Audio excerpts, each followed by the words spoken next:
اعوذ باللہ من الشیطان اللعین الرجیم بسم اللہ الرحمن الرحیم الحمد للہ رب العالمین والصلاة والسلام علی اشرف الانبیاء والمرسلین سیدنا و نبینا و شفیع ذنوبنا و حبیب قلوبنا و طبیب نفوسنا ابی القاسم محمد و علی اہل بیتہ الطیبین الطاہرین المعصومین وَلَعْنَةُ اللَّهِ عَلَىٰ أَعْدَائِهِمْ أَجْمَعِينَ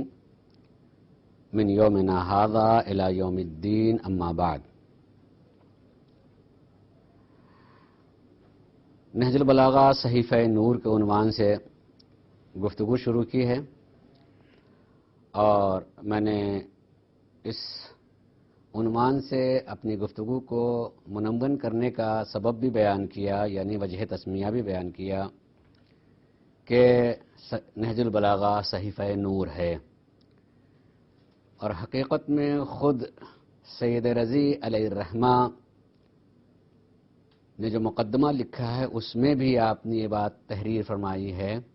کہ میرے لیے نور ثابت ہوئی. کلمات حضرت علی نور کا کام، ظلمات میں جہاں فکریں بہکنے لگیں، راستہ نہ دکھائی دیتا ہو، وہاں مولا کائنات کے کلمات کی باتیں نور کی حیثیت رکھتی ہیں. اور حقیقت میں جو بھی انسان انصاف کی نظر ڈالے گا تو پتھر کہنا کہ پتھر کے جن سے ہے گوہر، لیکن خالی پتھر کہہ کر کے خاموش نہیں رہ جائے گا. گوہر ہے تو اس کو آدمی گوہر کہے گا کہ یہ گوہر ہے. ایسی ہی ہے، اگر انصاف کی نگاہ رکھتے اس کا پڑھے گا تو یقینی معنوں میں یہ تسلیم کرے گا کسی عام انسان کا کلام نہیں ہے، یقیناً عام انسان سے بلند شخصیت کے زبان سے نکلے ہوئے یہ کلمات ہیں. بہرحال جب میں اس کی تشریح اور شرح خطبات کی کروں گا تو اس میں یہ رخ زیادہ آئیں گے. ابھی میں پھر بھی چاہتا ہوں کہ یہ آج تیسرا حصہ بھی حقیقت نہج البلاغہ سے متعلق ہو، یعنی حقیقت نہج البلاغہ سے مراد میری یہ تھی مقدمتاً جو مجھے بیان کرنا ہے، اور دو گفتگو میں کر چکا، اپنی باتوں کی طرف اشارہ کر چکا ہوں کہ نہج البلاغہ ایک حقیقت ہے. اگر آج کے زمانے میں اس میں شبہات پیش کیے جائیں اور یہ بات کہی جائے کہ نہج البلاغہ کسی عالم کی، کسی ادیب کی اپنی تحریر نسبت دے دی گئی ہے، تحریر کو لکھ کر کے منسوب کر دیا گیا ہے، اور اس نہج البلاغہ کو مشکوک کر دیا جائے خود کہ نہیں اس کی کوئی حیثیت نہیں ہے اور حضرت علی کے کلام نہیں ہے، یہ جاننا ضروری ہے. حقیقت ہے کہ انسان اس اعتبار سے غور کرے. ظاہر غور کرنے والے دو طرح کے ہوتے ہیں، یقیناً مذہبیات سے اور جذبات سے تعلق رکھنے والے کہ وہ جذباتی ہو کر کے بھی کسی چیز کو مانتے ہیں، انکار کرتے ہیں. عقلی اعتبار سے یہ صحیح نہیں ہے کہ انسان جذباتی ہو کر کے کسی چیز کو مانے یا جذباتی ہو کر کے کسی چیز کا انکار کر دے. اللہ نے انسان کو عقل دیا، عقل کے اعتبار سے جو بھی ماننے کے لیے اس کی نگاہ میں معتبر چیز ہو سکتی ہے اسے تلاش کرے اور خود اپنے عقل سے سوال کرے کہ ہم اس کو معتبر ماننے کے لیے کیا ہمارے پاس میں معیار ہونا چاہیے، کیوں ہم اسے معتبر مانیں. معمولاً عقلی گفتگو قریب کی ہوتی کہ انسان عقلی اعتبار سے گفتگو کرے، لیکن ہر جگہ عقلی گفتگو کافی بھی نہیں ہوتی ہے، اس کی ضرورت ہے کوئی اور بھی دلیل ہونا چاہیے. اس سلسلے میں جو میں کہہ چکا ہوں اس کی تھوڑی سی تلخیص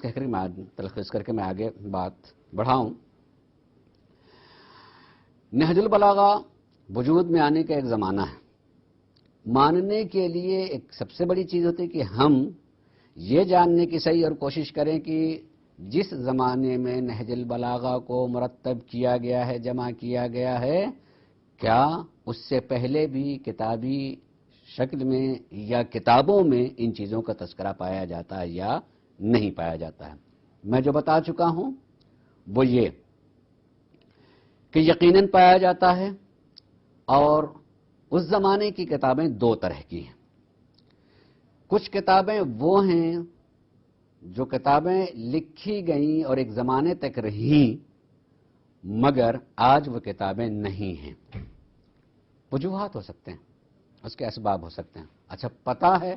انسان جو ہے پھر کیسے یہ مانے یا تسلیم کرے کہ آپ یہ کہہ رہے ہیں کہ کتابیں تھیں اور آج نہیں ہیں، تو اس کے بھی ماننے کے کوئی معیار ہونا چاہیے. کس معیار کی بنیاد پر ہم اسے تسلیم کریں کہ وہ کتاب تھی اور آج نہیں ہے؟ ذرا سے اس پر غور کریں گے. کتابیں کتاب خانوں سے متعلق ہیں. کہیں بھی کسی زمانے میں کتاب خانہ موجود ہو تو اس کتاب خانے میں موجودہ کتابوں کی فہرست ہوتی ہے. فہرست صرف کتابوں کی بھی ہوتی ہے، تھوڑی سی تفصیلی بھی فہرست ہوتی ہے کہ یہ کتاب ہے، فلاں نے لکھی ہے، اس میں یہ موضوعات اور یہ عناوین پائے جاتے ہیں. یہ ذرا سی تفصیلی ہوئی. آج بھی آپ کسی بھی کتاب خانے میں چلے جائیں گے، اگر اس کتاب خانے کے بارے میں معلوم کتنی کتابیں ہیں، کس طرح کی کتابیں ہیں، میں صرف اس کی فہرست دیکھنا چاہتا ہوں، بجائے اس کے کہ ہم پوری لائبریری کو خود عملی طور سے جا کے دیکھیں اور کتاب پر نگاہ ڈالیں. ایک فہرست کتابی شکل میں ہم نے دیکھو، ورق پلٹ کر کے ہم نے دیکھ لی کہ ہم اتنے اس کے موضوع ہیں، اتنی کتابیں ان موضوع پر اتنے مصنفین ان لوگوں نے لکھا. تو وہ کتابیں جو آج نہیں رہ گئی ہیں وہ فہرستوں میں پائی جاتی ہیں، کتاب خانوں کے فہرست میں وہ پائی جاتی ہیں. وہ نقل ہو کر کے آئے مگر وہ کتاب نہیں رہ گئی. کتاب نہ رہ جانے کے اسباب میں اگر دیکھا جائے تو وہ کتاب نہیں رہ گئی، یا تو کتاب خانہ خود ضائع ہو گیا ہے، کتاب خانہ خود ہی موجود نہیں رہا ہے، یا یہ کہ اس زمانے میں کتابوں کا وجود مخطوطی ہوتا تھا، مطبوعات نہیں ہوتے تھے. بہت کم کتابیں طبع ہوتی تھیں، مخطوطے اس کے تعداد بھی کم ہوتی تھی. ہو سکتا ہے اس کی اس طرح کی حفاظت نہ ہو پائی ہو کہ مثلا دیمک کھا گئی ہو، پانی پڑ گیا ہو، یا ایک ہی دو مخطوطے کوئی لے گیا نہیں لے کر کے آیا، یا خود پوری لائبریری ضائع ہو گئی ہے. تو اس اعتبار سے وہ چیز موجود نہیں رہی. ذرا سا خوش کی بات ہے، مگر اپنے ذہن میں یہ بات رکھیں کہ انکار کے اسباب جو ہو رہے ہیں کہ نہج البلاغہ سید رضی علیہ الرحمہ ایک پڑھے لکھے انسان تھے، بہت ہی ادیب انسان تھے، ان کے ادب پر گہرا نظر بھی تھی اور ادبی قوت بھی ان کے اندر پائی تھی. صاحب قلم تھے، لکھنا جانتے تھے، اور ایک خود خاندان اہل بیت سے تعلق رکھنے والے پکے اور کٹر شیعہ تھے. انہی نے اپنی تحریر کو منسوب کر دیا ہے. اگر آج ہم ثابت کریں نہیں انہی نے تحریر نہیں لکھی ہے بلکہ وہ حقیقت ہے نہج البلاغہ، اس کے تسلیم کرنے کے معیارات میں سے ایک معیار یہ ہوتا ہے کہ پہلی کتابوں پر پہلے سے ہیں کتابیں یا نہیں، اور ان کتابوں میں ان کا تذکرہ پایا جاتا ہے کہ نہیں پایا جاتا ہے. تو پہلی بات میں نے بتایا کہ ہاں اس طرح کی کتابیں پائی جاتی ہیں کہ جو تھیں اور ان میں تذکرہ موجود تھا مگر وہ آج کتابیں نہیں موجود ہیں. اور اس کے بعد خود نہج البلاغہ کے جمع ہونے سے پہلے بہت ساری کتابیں لکھی گئیں اور آج وہ کتابیں پائی جاتی ہیں اور اس میں وہ عبارتیں پائی جاتی ہیں جو نہج البلاغہ میں آج موجود ہیں، اور ہو سکتا ہے اس سے زیادہ بھی عبارتیں پائی جاتی ہیں.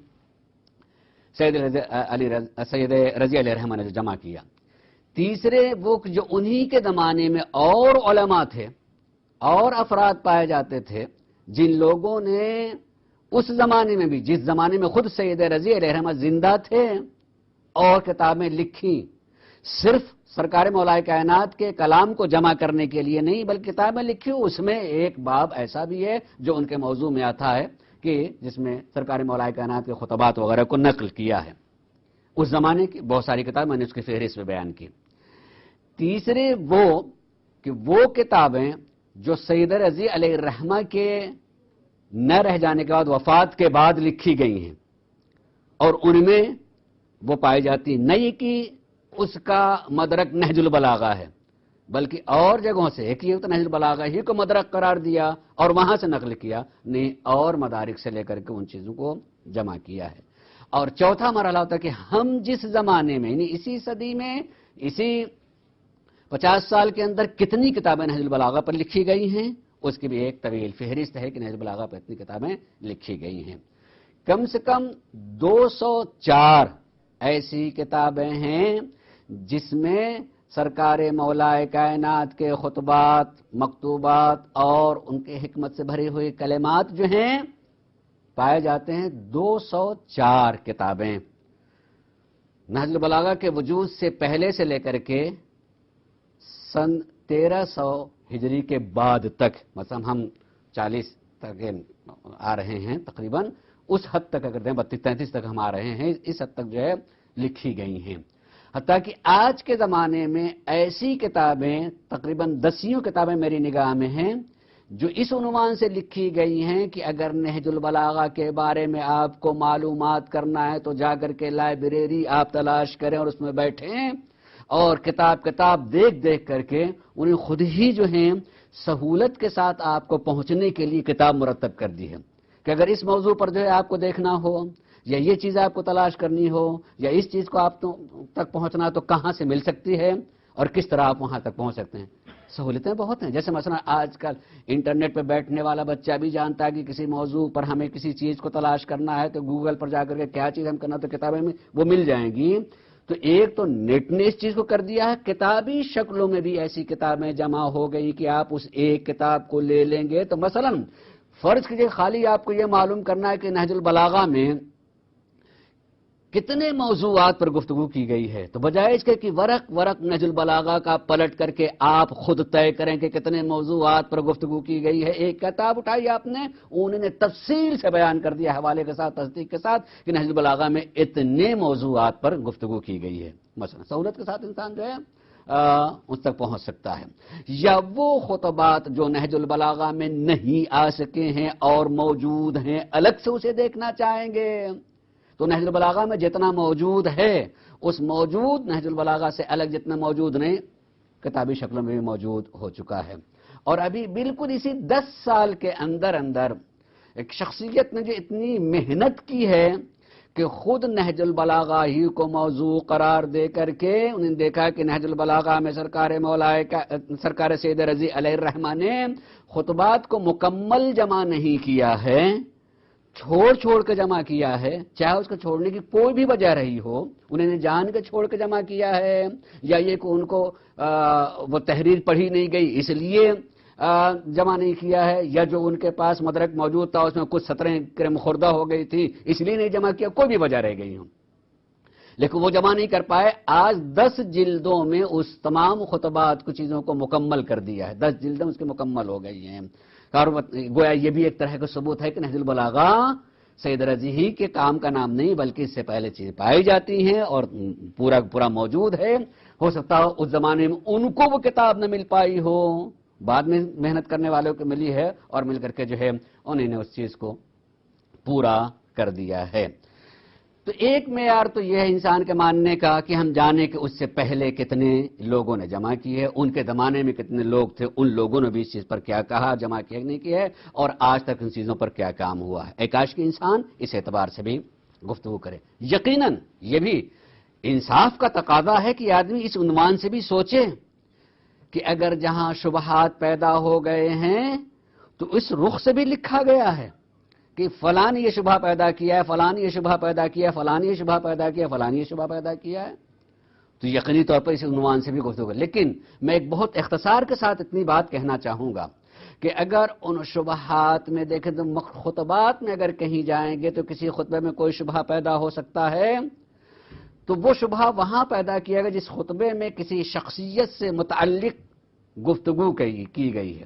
اور وہ شخصیت ہو سکتا ہے کہ میرے نزدیک محبوب شخصیت ہے اور میں اس کا احترام کرتا ہوں، تو اس شخصیت سے متعلق گفتگو کی بنیاد پر میں خود جذباتی ہو کر کے سوچ سکتا ہوں کہ میں تو انہیں بھی جن کی طرف منسوب ہے یہ خطبہ انہیں بھی مانتا ہوں اور جن کے لیے بات کی گئی اس خطبے میں انہیں بھی تسلیم کرتا ہوں۔ کیا یہ ان کے بارے میں ایسی بات کر سکتے ہیں یا ان میں ایسی اب جذباتی ہو کر کے آدمی جو شبہ پیدا کر دیں کہ بھئی یہ نہیں ہو سکتا کہ علی جیسی شخصیت اس طرح کی گفتگو نہیں کریں گے یا یہ شخصیت ایسی کہ ان میں یہ طرح چیزیں پائی نہیں جا سکتی ہیں۔ اگر غور کریں اس سلسلے میں تو تھوڑے سی توجہ کرنے کی ضرورت ہے اور وہ یہ کہ کیا یا اس رخ سے یقیناً گفتگو کریں کہ کیا جتنے بھی آج مسلمان ہیں اس بات کو تسلیم نہیں کرتے ہیں کہ اس زمانے میں جو اصحاب جتنے بھی تھے، جتنے اصحاب کو آپ تسلیم کرتے ان کے آپسی اختلاف نہیں تھے تو تسلیم کریں گے۔ نہ صرف یہ کہ آپسی اختلافات نہیں تھے، بلکہ اس حد تک اختلافات تھے کہ ایک دوسرے کو نہیں کہ صرف کافر کہا ہے، بلکہ کافر تسلیم کر کے اسے قتل بھی کر دیا گیا ہے۔ ممکن ہے آج کا مسلمان صرف یہ کہنے کر کے جن کو صاف کر دیتا ہے کہ خطا اجتہادی، میری بات غور کریں، خطا اجتہادی، کہ ایک آدمی سے ایک مرتبہ خطا ہو سکتی ہے، اس نے سوچا فکر کیا اور سوچنے فکر کرنے میں وہ اس منزل پہ پہنچا، اس نے کام کر دیا۔ مگر انسان اگر غور کرے تو ہم اس نتیجے پہ پہنچ جائیں گے کہ آج مسلمان تو ان کی طرف سے صفائی دے سکتا ہے کہ ان سے خطا اجتہادی ہوئی، لیکن انہی نے اپنی زندگی میں کوئی صفائی نہیں دی ہے، اور ہو سکتا ہے کہ آج وہ زندہ ہو جائیں تو آج بھی وہ ان کا وہی عقیدہ ان کے بارے میں، وہ بھی ان کا وہی عقیدہ ہو۔ لیکن انسان چونکہ دونوں کو تسلیم کرتا اور مانتا تو کہتا خطا اجتہادی ہو گئی ہے، غلطی ہو گئی ہے، غلطیاں انسان سے ہوتی ہیں، اور اس وقت انہیں یہی سمجھا تھا، ہوتا انسان، ہم بھی اس کو تسلیم کرتے ہیں، مانتے ہیں کہ ایک مرتبہ انسان جو ہے کسی بارے میں ایک فیصلہ کرتا ہے اور فیصلے کے مطابق اقدام بھی کر دیا اس نے، لیکن ہو سکتا ہے اسی کے زندگی ہی میں اپنے فیصلے پر غلطی کا احساس ہو جائے تو وہ اعلان بھی کر دیتا کہ مجھ سے غلطی ہوئی۔ مگر جن کے بارے میں خطا اجتہادی کی آج بات کہی جاتی ہے، یقیناً ان کے بارے میں خود ان کی زبان سے اپنی غلطی کا کوئی اعلان نہیں ہے کہ ہم سے کوئی غلطی ہوئی ہے، ہم نے اس وقت یہ سمجھے تھے، یہ نہیں سمجھے تھے، اختلافات تو تھے۔ حتیٰ کہ اگر قرآن کریم کا بھی مطالعہ کیا جائے تو خود قرآن کریم میں بھی ذکر آپ کو ملے گا کہ نبی کے ساتھ میں نبی کے گھر میں ہیں، مگر قرآن ان کے بارے میں یہ کہتا ہے کہ ان کے دل ٹیڑھے ہو گئے۔ قرآن سورہ تحریم کو پڑھیے، ان دونوں کے دل ٹیڑھے ہو گئے، نبی کے ساتھ میں ہیں دل ٹیڑھے ہو گئے۔ تو کیا اگر خود اللہ کا کلام نبی کے گھر میں رہنے والی کے لیے یہ بات کہے، ازواج میں سے یہ بات کہی جائے تو اللہ کا کلام جو ہے مشکوک ہو جائے گا؟ نہیں، اللہ کا کلام مشکوک نہیں ہوگا، اس لیے کہ اللہ کا کلام جو اپنی جگہ جو ہے طے شدہ ہے۔ تو ہمیں اس کلام علی کے بارے میں خالی ہے کہ وہ طے، اس کے انکار کرنے کی یہ وجہ نہیں ہو سکتی ہے کہ چونکہ اس میں اس طرح کا کلام پایا جاتا ہے، اس طرح کی بات کہی جا رہی ہے، لہذا نہیں مانیں گے، یہ معیار نہیں ہونا چاہیے ہے۔ معیار کو طے کرنا پڑے گا کہ اس کو کیسے ہم تسلیم کریں۔ میں آج تھوڑا سا رخ جو ہے بیان کروں کہ نہج البلاغہ کے بارے میں لوگوں کے خیالات کیا ہیں، ان خیالات کو بیان کرنے کے بعد ایک رخ بہت عمدہ جس پر گفتگو ہوتی ہے، اور وہ میرے سمجھتا ہوں کہ آج میرے حقیقت نہج البلاغہ سے متعلق آخری گفتگو ہوگی، مگر وہ دلچسپ ہوگی، وہ اسانید اور مصادر کا تعلق، کہ اس کے اسانید کیا ہیں، سند کیا ہے اس کے صحیح ماننے کے لیے، اسے انسان ماننے کے لیے سند مانتا ہے۔ مگر تھوڑا سا اس بات پر گفتگو کرنے سے پہلے نہج البلاغہ کے متعلق کہنے والے کہ نہج البلاغہ کو جن لوگوں نے پڑھا خود نہج البلاغہ کے بارے میں کیا کریں۔ دیکھیے، کبھی انسان جو ہے تحریر کو پڑھ کر کے اس صاحب قلم کو پہچانتا ہے، ہم نے اس صاحب قلم کو، اس لکھنے والے کو نہیں دیکھا ہے، نہیں جانا، مگر اس کی تحریر کو پڑھا تو سمجھ میں آنے لگتا ہے کہ بھائی واقعاً یہ علم سے پر انسان ہے، اس کی نظر بہت اچھی ہے، اس کا قلم بہت اچھا ہے، اس کا علم بڑا وسیع ہے۔ ہم نے جب اس کی تحریر پڑھی ہے تو اس تحریر کو پڑھنے کے بعد عزیز ایک رخ یہ کہ اگر سید رضی علیہ الرحمہ کا صرف ایک نہج البلاغہ کام ہوتا، صرف سید رضی علیہ الرحمہ کا ایک ہی نہج البلاغہ کام ہوتا، کوئی دوسرا اور کام نہ ہوتا، تب تو آدمی کہتا ہے کہ سید رضی کا اور کوئی کام ہی نہیں، ہم کہاں سے پرکھیں، یہی ان کی تحریر انہوں نے نسبت دے دی۔ ایک کام ان کا نہیں ہے، بہت ساری کتابیں آپ نے لکھی ہیں جو موجود بھی ہیں، آدمی اسے پڑھے اور اس کو پڑھے تو پڑھنے کے بعد کم سے کم واقعاً کوئی دانشور ہے، واقعاً کوئی صاحب نظر ہے، تو دونوں کو پڑھ لینے کے بعد سمجھ میں آئے گا کہ یہ اس کے قلم کا نتیجہ ہے۔ اگر یہ اسی کے قلم کا نتیجہ ہے تو اس میں تو یہ بات نظر نہیں آتی ہے۔ اور اس دور کے اعتبار دیکھیں کہ ہاں ایک آدمی کہہ سکتا ہے کہ ایک دور میں انسان جو ہے جب شروع کرتا ہے تو اس کا قلم کچھ اور ہوتا ہے، لیکن جب وہ تحقیق کے بعد کوئی بات اور کرتا ہے تو اس کا قلم کوئی اور ہوتا ہے۔ لیکن اس اعتبار سے بھی اگر دیکھنا چاہیں گے تو قاری سید رضی علیہ الرحمہ خصائص الائمہ جو لکھ رہے ہیں، اور اس میں جو ہے جب مولا کائنات کے کلام کی خصوصیت کو نقل کرنا شروع کیا تو نہج البلاغہ وجود میں آئی ہے۔ اس ترتیب سے پہلے اگر پہلی والی کوئی کتاب پڑھ کر کے یہ فیصلہ کرے تو کہا جائے گا کہ ایسا ہے نہیں، دونوں بنیادی طور پر، بلکہ میں نے پہلے ہی دن میں یہ بات کہی تھی کہ خود سید رضی علیہ الرحمہ نے اسی نہج البلاغہ میں مقدمہ میں لکھا ہے، اور وہ چند سطروں پہ نہیں ہے، ذرا ان مقدمے کو پڑھیں اور پھر اس کے بعد فوراً پہلا خطبہ آ جاتا ہے اس کو پڑھیں، زمین و آسمان کا فرق نظر آنے لگتا ہے کہ نظر آنے لگتا ہے۔ اور جن لوگوں نے نہج البلاغہ کا مطالعہ کیا ہے، خود مقدمے کو بھی پڑھا ہے، اس کے بارے میں شرحیں لکھی ہیں، اس کی بھی توجیحات کی ہیں، اور نہج البلاغہ کی بھی توجیہ، خود پہلا خطبے کی بھی، لیکن تعریف کرنے بیٹھتے ہیں تو تعریف کے وقت جو ہے وہی نہج البلاغہ کی جو سرکار مولا کائنات کے مثلاً یہ شرح ابن میثم قدیم ترین تقریباً 7ویں صدی ہجری میں لکھی گئی ہے، شرح لکھی گئی ہے، اس میں اس کے سلسلے میں خود چند کلمات ہیں، اس میں لکھتے ہیں کہ ہم بسط احترام و انکساری اتنا ہی کہتے ہیں کہ قطرہ سمندر کی تعریف نہیں کر سکتا ہے۔ نہج البلاغہ پڑھنے کے بعد کیا کہتے ہیں؟ ہم انتہائی انکساری کے ساتھ یہی جملہ کہیں، قطرہ سمندر کی کیا تعریف، قطرے کوئی حیثیت ہے کہ وہ سمندر کی تعریف کرے؟ یعنی پوری بات کہہ دی، ایک جملے میں پوری بات ہو گئی کہ انسان فوراً اپنے علم کو سمجھ لیتا ہے کہ میں کیا ہوں اور نہج البلاغہ کیا ہے، فوراً محسوس ہوتا ہے کہ میں قطرہ ہوں اور یہ سمندر ہے، تو پھر بھلا قطرہ سمندر کی کہاں سے تعریف کر سکتا ہے؟ تعریف کرنے کے لیے جو ہے اس کی حیثیت بڑی ہونی چاہیے ہے، تب تو اس کی تعریف کرے گا۔ انتہائی انکساری کے ساتھ ہم یہی کہہ سکتے ہیں کہ قطرہ سمندر کی تعریف نہیں کر سکتا ہے، اور نہیں ذرہ آفتاب کی تعریف کر سکتا ہے۔ ذرہ خود آفتاب سے روشن ہے، تو ذرہ بھلا آفتاب کی کہاں سے تعریف کر سکتا ہے؟ تو ہم اس کے نہج البلاغہ کی روشنی میں آ کر کے سمجھ میں آتا ہے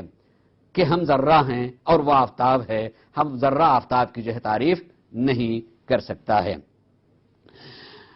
اور اگر اس عنوان سے بھی دیکھا جائے کہ اس کی تائید بھی ملتی ہے کہ خود سرکار مولا کائنات نے اپنے بارے میں یہ بات کہی، اور خود نہج البلاغہ میں جو یہ جملہ موجود ہے جو آپ نے ارشاد فرمایا کہ انہا ہونا، اپنے سینے کی طرف اشارہ کیا، انہا ہونا لعلما جما، یہاں علم کی کثرت پائی جاتی ہے، علم کا ڈھیر ہے۔ لو اصبت لہو حملہ، اے کاش کہ میں اس علم کے بوجھ کو اٹھانے والا پا لیتا، میں پالتا کہ اس کو برداشت کرنے والا پا لیتا، تو میں اس کے سامنے جو ہے 25 سال تک سرکار مولا کائنات خاموش رہے ہیں، اور اس خاموشی میں بھی جب علم اندر سے جو پریشان، آپ تاریخ پڑھیں سرکار مولا کائنات کی تو حقیقت یہ ہے کہ سرکار مولا کائنات جو ابو تراب ہیں، باہر نکلنے کے بعد زمین کھود کر کے گڈھے میں بیٹھ کر کے گفتگو کر رہے ہیں۔ صاحب علم کو برداشت نہیں، میں کس سے کہوں، میں کس سے گفتگو کروں، میں کہاں اپنے علم کو پہنچاؤں، کس طرح پہنچ، جی چاہتا ہے جہاں کمی ہوتی ہے وہ اپنے علم کو چھپاتا ہے کہ میں آج ہی سب نہ کہہ دوں، جہاں جوش مارتا ہے وہ سمندر ہو، وہ جی چاہتا ہے کوئی سننے والا مل جائے، بتانے والا مل جائے، میں بتانے والا موجود، سننے والا مل جائے کہ اس تک پہنچا دیا جائے۔ تو خود علی میں اتنا علم پایا جاتا، اس علم کو جب وہ آدمی دیکھتا ہے تو یہ کہنے پر مجبور ہوتا ہے کہ قطرہ سمندر کی تعریف نہیں کر سکتا۔ اور حقیقت میں ابن عباس کو عام لوگوں نے، جو کہ مولا کائنات کے ایک شب کے شاگرد ہیں ابن عباس، اور ان کی تعریف میں جو ہے یہ لکھا گیا حبر الامہ، تعریف میں ابن عباس کے لیے حبر الامہ، امت کی روشنائی، یعنی گویا کہ علم دین و شریعت جتنا ان کے پاس ہے کسی کے پاس نہیں ہے۔ ان سے جب کسی نے پوچھا کہ ذرا سا آپ یہ بتائیں کہ آپ میں اور علی میں فرق کیا ہے، حقیقت میں خدا کی قسم جو تھوڑا سا پہچان لیتا ہے وہ برداشت نہیں کر سکتا ہے، اور فوراً جو ہے چہرے کا رنگ بدل جاتا ہے اور یہ کہنے لگتے ہیں تم یہ پوچھ رہے ہو کہ میرے اور علی میں فرق کیا ہے؟ سوئی اٹھائی، سوئی جس سے کپڑا سلا تھا، سوئی اٹھانے کے بعد وہ حصہ جدھر سے دھاگا پرویا تھا کتنا چھوٹا ہوتا ہے، اس کا سوراخ کتنا چھوٹا ہوتا ہے، انہیں سوئی اٹھانے کے بعد وہ حصہ جہاں دھاگا پرویا جاتا ہے اس کو یہ دیکھ رہے ہو تم، یہ سوئی کا ناکا دیکھ رہے ہو، اسے لے کے جاؤ سمندر کے پاس، اور سمندر میں یہ ڈالنے کے بعد نکال لو، اس سوئی کے اس ناکے میں، اس حصے میں کتنا پانی آئے گا؟ وہ اس کو تصور کرو.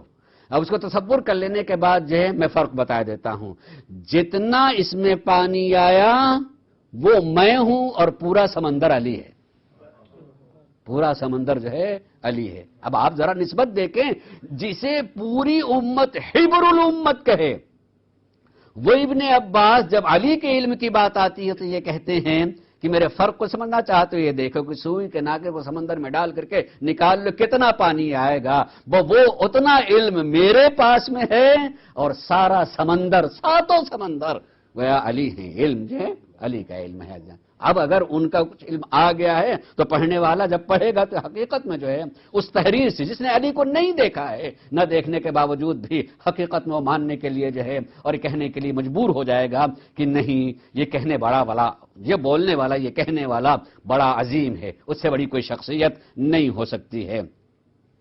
جب بھی کوئی غیر جانبدار جو ہے واقعاً جب اس کو پڑھتا ہے, آپ اس اعتبار سے اگر مطالعہ کرنا چاہیں تو ہیبت الدین, علامہ ہیبت الدین شہرستانی کی کتاب ما هو نہج البلاغہ,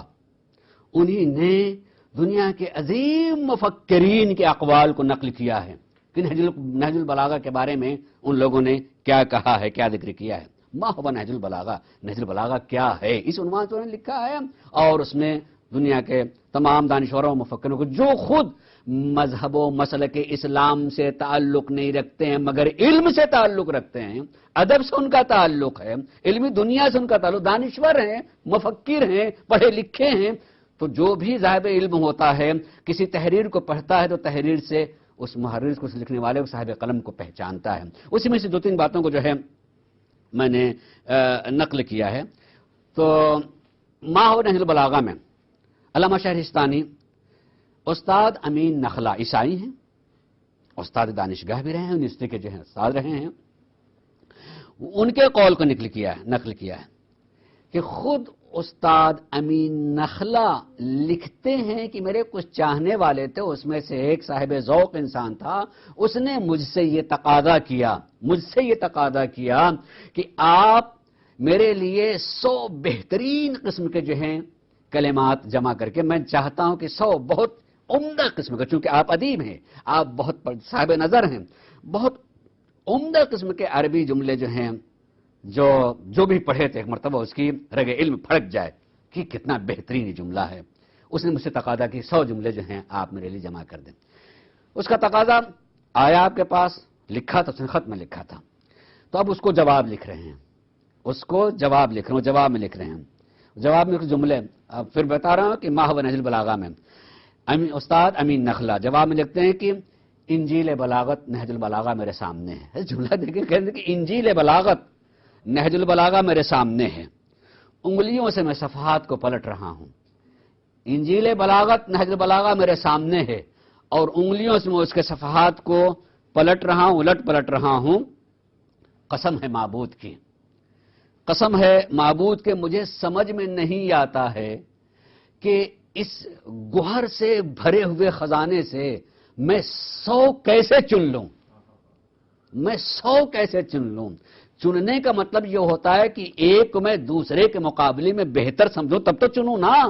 لیکن جب سبھی برابر تو چننا مانا نہیں ہوتا. اور میں مجبور ہوں کہ میں چن نہیں سکتا ہوں کیونکہ تمہارا جو ہے تقاضا 100 کا ہے اور یہ ان کلمات کے ساتھ جو ناانصافی ہوگی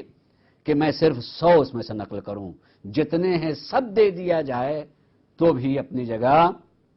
وہ تمہارے تقاضے کے مطابق مکمل اتر سکتے ہیں. یہ نہج البلاغہ کو پڑھنے کے بعد جو صاحب نظر ہوتا ہے وہ مجبور ہو جاتا ہے کہ ہم اس میں سے چن نہیں سکتے ہیں. میں 10 جملے لکھ دوں تو آدمی کہے گا 10 جملے آپ کے 2 جملے, یہ 2 جملے جو 2 ڈائلاگ جو بڑے اچھے لگ رہے ہیں, بہت اچھے ہیں, میں لکھ رہا ہوں. لیکن سرکار مولا کائنات جو وحی کی زبان کو بولتے ہیں, جو زبان عصمت رکھتے ہیں, جو بول رہے ہیں, تو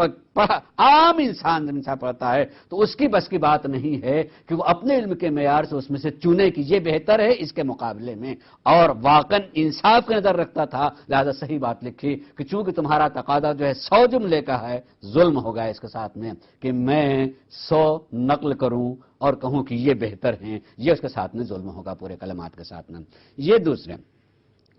اسی طریقے سے اسی میں لکھا ما هو نہج البلاغہ میں ہو سکتا ہے کہ میرے نام لینے میں، اس لیے کہ نام بعض ایسے ہوتے ہیں کہ ممکن ہے صحیح ہم اس کا تلفظ نہ کر سکیں، نرسیسیان نام لکھا ہے اس مورخ کا، اس لکھنے والے کا، اس دانشور کا، قول کے لکھا ہے کہ اس نے کہا کہ عربی زبان میں اگر کوئی کتاب ہو سکتی ہے تو نہج البلاغہ ہے، حتیٰ کہ اس کو یہ تک بھی ضرورت ہے کہ پتہ نہیں کیوں مسلمان قرآن کو بہت عظیم سمجھتے ہیں، قرآن کس معیار سے؟ اس نے نہج البلاغہ کے خطبہ نمبر 83 کے کلمات کو لکھ کر کے اس نے دلیل پیش کی کہ اس سے بہتر عربی کلام نہیں ہو سکتا ہے، اس سے بہتر نہیں ہو سکتا ہے۔ اور چونکہ یہ گفتگو، اس گفتگو میں وہ خود جو ہے اس زمانے ہی کے ہیں، خود علامہ شہرستانی کے زمانے کے ہیں، اس کا ان کی کتاب میں جملہ موجود نہیں ہے، مگر اس جملے کو میں نے مطالعہ کیا ہے ہمارے ہندوستان میں بہترین پڑھے لکھے انسان علامہ نقن صاحب، علی نقوی، جو عرفیت ان کا نقن تھا، انہیں نے تفصیل اس کو لکھا جو اخبار ان کا شائع ہوا تھا، وہ بھی نجف میں تھے، چونکہ یہ اسی گزشتہ صدی کی بات ہے، کوئی بہت پرانی بات نہیں ہے۔ تو آغا شہرستانی سے ملاقات کے بعد یہ بات کہی تھی، تو چونکہ مہمان ہوئے تو آئے تھے، ان کے ملے تھے، ان مہمان تو سے نہیں اس وقت کچھ انہوں نے نہیں کہا، لیکن شام کے عشائیے پر انہوں نے بلایا تھا، جب آئے تو اس وقت جو ان سے یہ بات کہی کہ آپ نے جو اس وقت بات کہی کہ ہم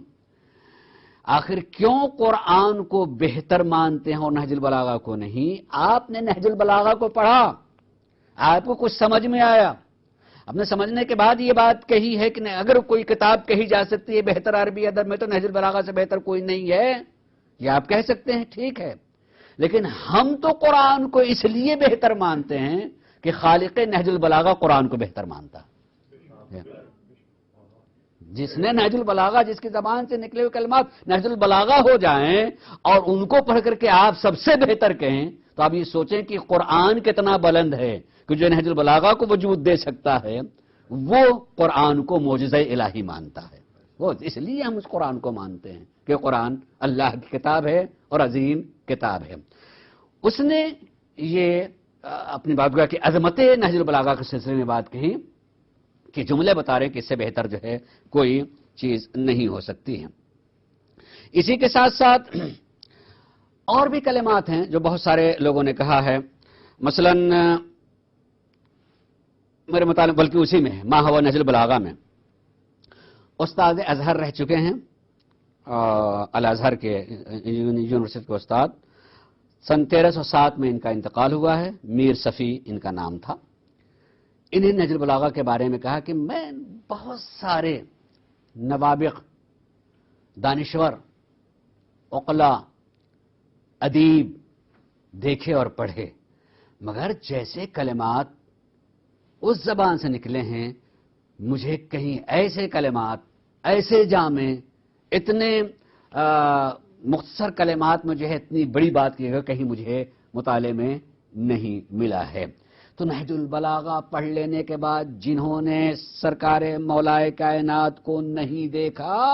خود کلمات کو پڑھ لینے کے بعد ان کی عظمت کو پہچان رہے ہیں، اور اس کی عظمت کو پہچان گیا کہ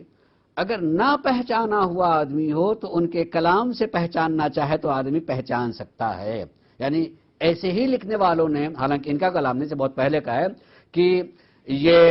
اگر وہ اپنی جگہ امام تھے تو ان کا کلام بھی امام کلام ہے، کلاموں میں امام پایا جاتا ہے، امام کی حیثیت رکھتا ہے۔ ایک قول کو عجیب لکھا ہے ما ہوا نہج البلاغہ میں جارج جرداق کا، یہ بھی مسیحی عالم گزرے ہیں، جارج جرداق کا، اور جارج جرداق جو ہے یہ کہتے ہیں کہ ہم علی کو پہچانیں یا نہ پہچانیں، جملہ اس کے لکھتے ہیں کہ ہم علی کو پہچانیں یا نہ پہچانیں، مگر حقیقت اور تاریخ گواہ ہے اور گواہ رہے گی کہ علی صاحب وجدان بیدار وجدان رکھتے تھے، علی قہار وجدان رکھتے تھے، علی خود شہید تھے، شہداء کے باپ تھے علی، اور عدالت انسانی کی صدا اور آواز تھے علی، اور ان جملہ لکھنے کے بعد جو ہے ان کے دل میں ایک امنگ، ایک تمنا، اس تمنا کے الفاظ کو ماہو نہج البلاغہ میں لکھتے کہتے ہیں کہ اے کائنات، اے دنیا، اس کا تمنا ہے کہ اے کائنات، اے دنیا، تیرا کیا بگڑ جاتا، تیرا کیا بگڑ جاتا اگر اپنی تمام تر قوتوں کو بروئے کار لا کر کے ہر زمانے میں اسی عقل، اسی قلب، اسی ضمیر، اسی زبان و بیان اور اسی ذوالفقار کے ساتھ ہر زمانے والے کو علی عطا کر دیتا، ہر زمانے والے کو علی عطا، شاید یہ دنیا زمانے میں جاہل نہ رہ جاتی۔ بلکہ اس قول کو بھی اپنا نرسیسیان کے قول میں جو ہے ایک جملہ رہ گیا ہے، اس نے یہ بات کہی تھی کہ اگر آج علی ہوتے، جملہ اگر آج علی ہوتے تو مسجد کوفہ اپنی اس تمام تر وسعت کے باوجود علی جس وقت بول رہے ہوتے تو پوری مسجد کوفہ چھلک رہی ہوتی دانشوروں سے۔ اگر علی آج کے زمانے میں ہوتے اور بولتے تو پوری مسجد کوفہ جو ہے بھری ہوتی، چھلک رہی ہوتی۔ اس نے جملہ کیا ہیٹ سے، ہیٹ علامت ہے مفکرین، دانشوروں سے، پڑھے لکھے لوگوں سے جو ہے بھری ہوتی، بالکل اور کوئی جگہ نہ ملتی۔ یعنی آج ان کے قدر کے پہچاننے والے ہیں کہ کاش کی وہ اس زمانے میں ہوتے، اور جار جرداغ یہاں تک کہ کاش کی دنیا اپنی تمام قوت کو استعمال کرنے کے بعد، اپنی تمام قوت کو بروئے کار لا کر کہ کاش کی ہر زمانے میں علی ہوتا۔ میں یہ کہہ سکتا ہوں کہ جار جرداغ جو ہے بہرحال چونکہ اتنا ہی مطالعہ کیا، کاش کی بڑھ کے شیعیت کا مطالعہ کر لیتے تو ہم کہہ سکتے کہ بہت زمانے تک علی آتے رہے، لوگ پہچانتے نہیں رہے۔ یقیناً علی کے بعد حسین علی تھے، حسن علی تھے، حسین علی تھے، زین العابدین علی تھے، محمد باقر علی تھے۔ اگر انہیں بھی میں تو یہ کہہ سکتا ہوں، حقیقت اور سچائی یہی ہے کہ اگر جس کو بولنے کا موقع مل گیا، اور حقیقت ہے کہ علی کو لوگوں کی طرف رخ کر کے بولنے کا موقع ملا تو نہج البلاغہ وجود میں آ گیا۔ ان کے بعد دوسرے علی یعنی سید سجاد کو لوگوں کے سامنے رخ کرنے کا موقع تو نہیں ملا کہ بولیں، لیکن اللہ کے سامنے رخ کر کے جو بولنا شروع کر دیا تو صحیفہ سجادیہ وجود میں آ گئی۔ دونوں کا آدمی ملا لے، آدمی دونوں کو ملا لے لگے گا، اور ایک کاش کی جرداغ کو جو ہے صحیفہ سجادیہ کے بھی مطالعے کا موقع مل جاتا تو شاید کہتا کہ نہیں، علی کے بعد علی آئے ہیں، علی کے بعد علی آئے ہیں، اور زمانے نے علی کو عطا کیا، زمانے والوں نے نہیں پہچانا ہے، زمانے والوں نے پہچاننے کی صحیح کوشش نہیں کی ہے۔ اس بنیاد پر جو ہے وہ لگتا ہے کہ زمانہ میں خلا رہا ہے، ان کو قید کر دیا گیا ہے، ہر زمانے کے علی کو قید کر دیا گیا ہے، ہر زمانے کے علی کو جو ہے ان کے گھروں میں جو مقید کر دیا گیا ہے۔ کاش کہ ان کی باتوں کو سنا جاتا تو ہر زمانے میں علی کی آواز آتی۔ ہم تو یہ کہہ سکتے ہیں کہ جن لوگوں نے سنا علی کو اور انہوں نے محفوظ کر لیا، اور محفوظ کرنے کے بعد سید رضی نے وہ کام کیا کہ کام کرنے کے بعد جو ہے وہ شہرت پاتی گئی۔ آج میں کہہ سکتا ہوں ایک معجزہ، ایک معجزے کے طریقے جیسے قرآن اپنے اعجاز کے ساتھ میں باقی ہے، ایسے ہی نہج البلاغہ اپنے اعجاز کے ساتھ جو ہے باقی رہے گا۔ قرآن کی روشنی بھی باقی رہے گی، نہج البلاغہ کی بھی روشنی باقی رہے گی۔ میں سمجھتا ہوں اور جانتا ہوں اور حقیقت ہے کہ جب انسان مذہبی تعصب میں پڑ جاتا ہے تو تعصب کے بعد یا تو اقرار یا صرف انکار کی بات کرنے لگتا ہے، مگر ایک زمانہ آئے گا، یقیناً آئے گا کہ اس طرح کے بولنے والے آئیں گے کہ کیسے آدمی جو ہے سورج کو ذرہ کہہ دے گا، نہیں ہو سکتا ہے، کیسے آدمی جو ہے قطرے کو سمندر کہہ دے گا، نہیں ہو سکتا ہے، یا یہ کہ سمندر کو قطرہ کیسے کہہ دے گا یا سورج کو ذرہ کیسے کہہ دے گا۔ فرق سمجھ میں آ جائے گا جب انسان پڑھنے لگے گا اور حقیقی معنوں میں پڑھے گا۔ اسی کے ساتھ ساتھ اسی کتاب میں جبران خلیل، یہ بھی عیسائی ہیں، ان کے بارے میں جو ہے ماہو نہج البلاغہ میں جملہ لکھا ہے۔ علی لکھتے ہیں کہ علی دنیا سے شہید عظمت ہو کر کے گئے ہیں، علی دنیا سے شہید عظمت ہو کر کے گئے ہیں۔ دنیا سے جا رہے تھے تو ان کے دونوں لبوں کے درمیان نماز تھی، جب اس دنیا سے جا رہے تھے ان کے دونوں ہونٹوں کے درمیان میں نماز تھی، اور شوق پروردگار سے ان کا قلب لبریز تھا، اور عرب ان کے مقام و منزلت سے ناآگاہ تھے۔ یعنی گویا کہ ان کے حال کی کیفیت کو پڑھ کر کے وہ خود فیصلہ کر رہا ہے کہ وہ جا رہے ہیں تو ان کے دونوں لبوں کے درمیان میں نماز ہے، ان کا قلب یعنی اتنا زمانہ گزرنے کے بعد جب آدمی پڑھتا ہے تو پڑھنے سے لگتا ہے کہ میں دیکھ رہا ہوں کہ ان کے ہونٹوں پر نماز ہے، ان کا قلب جو ہے محبت پروردگار سے لبریز ہے، مگر یہ بھی دیکھ رہا ہے کہ جتنے دوسرے عرب ہیں جو ان کے زمانے میں ہیں، ان کی منزلت سے، ان کے مقام سے بالکل ناآگاہ ہیں، پہچان نہیں پا رہے ہیں۔ ایک جملہ لکھتا ہے، یہی جبران، یہ تاریخی جملہ ہے، اور واقعاً اس کو یاد کرنے کے لیے، سمجھنے کے لیے کہ جب آدمی پہچانتا ہے کسی عظمت کو تو کس طریقے سے کہتے ہیں، اسی محو نہج البلاغہ میں ہے۔ کہتے ہیں کہ علی بھی تمام انبیاء کی طرح اس ملک میں آئے جو ان کا ملک نہیں تھا۔ یعنی جب آدمی کسی جوہر کو، کسی چیز کو دیکھتا ہے اور دیکھتا ہے کہ بھائی یہ اس کی جگہ نہیں تھی، کسی کی شان کو آدمی پہچان لیتا ہے، تو جہاں رکھا بھائی نہیں، یہ جگہ اس کی نہیں ہے بھائی، اس کو کہاں رکھا آپ نے اس کی جگہ، مثلا کہیں قرآن زمین پر رکھا ہوا آدمی تو بھائی تم کیا سمجھ، یعنی تمہیں ہو کے گیا کیا یہ چیز یہاں رکھنے کی ہے؟ جلدی سے اٹھا کے جو اس کی منزلت ہوگی اپنے سینے سے لگا لے گا، اپنے قلب میں رکھنے کی بات کہے گا۔ یعنی پڑھنے کے بعد یہ کہتا علی بھی اس ملک میں آئے، تمام انبیاء کی طریقے سے اس ملک میں آئے جو ان کا ملک نہیں تھا، ان لوگوں میں آئے جو ان کے نہیں تھے، ان لوگوں میں آئے جو ان کے نہیں تھے، اس زمانے میں آئے جو ان کا زمانہ نہیں تھا۔ مگر اللہ کی اس میں کیا حکمت تھی؟ پروردگارا تو اپنی حکمت کو تو ہی جانتا ہے کہ کیوں اس کو اس ملک میں بھیجا جو ان کا ملک نہیں تھا، ان لوگوں میں بھیجا جو ان لوگوں کے لیے نہیں تھے، اس زمانے میں بھیجا جو ان کا زمانہ نہیں تھا۔ خیر، یقیناً جو ہے عظیم شخصیت کو پہچان لینے کے بعد جو درد رکھتا ہے وہ اپنے درد کو کہہ ہی سکتا ہے، لیکن جس بھیجنے والے نے بھیجا وہ جانتا ہے کہ کس کی جگہ کیا ہے اور کہاں ضرورت ہے۔ اسی میں یہ بھی ایک جملہ ہے، شبلی شمائل، یعنی زیادہ تر انہوں نے نقل کیا ہے وہ جو غیر شیعہ مورخین دانشور ہیں ان کا قول میں، شبلی شمائل ان کا جملہ لکھا ہے محو نہج البلاغہ میں کہ علی وہ تنہا نسخہ زمان ہیں، علی وہ تنہا نسخہ زمان تھے کہ شرق و غرب نے، دنیا کے مشرق نے اور مغرب نے، جدید و قدیم میں، پہلے کے بھی اور اس کے بعد والے کسی نے بھی ایسا نسخہ نہیں دیکھا جو نسخہ اصل کے عین مطابق لگتا ہو۔ لیکن کہ یہ علی جو ہے وہ نسخہ تھے جو اصل سے بالکل اتنا مطابق تھے جسے عین لگتا۔ میں کہہ سکتا ہوں کہ وہ کیا دیکھ رہا ہے اس میں، یعنی کہہ سکتا ہوں جس نے بھیجا ہے اس کو وہ اس کے اتنا مطابق ہے کہ ہم نہیں کہہ سکتے ہیں کہ وہ اس کا الگ سے کوئی نسخہ لگتا ہے کہ